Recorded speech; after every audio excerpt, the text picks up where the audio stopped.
So yun guys, nandito kami ngayon sa sa ilog guys, sa pala sa palay. Dito kayo ngayon sa palay. Sa palayan pala. Oo. Sa Tugna. Yes. Tawag sa amin. So yun guys, malamig yung hangin kasi maraming tubig. Ay, yung tubig pala, maraming hangin. Oo. Mamaya magtatanim kami ng Tubig. bigas. Ng kanin ay ng palay.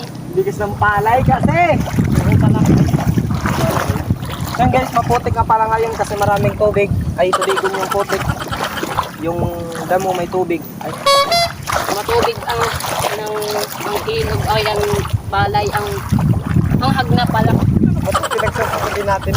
Doon, papunta kami doon magkaan lang kami ng Ayun guys, may nahanap akong kuhol. Kuhol siya guys na may shell. Ay,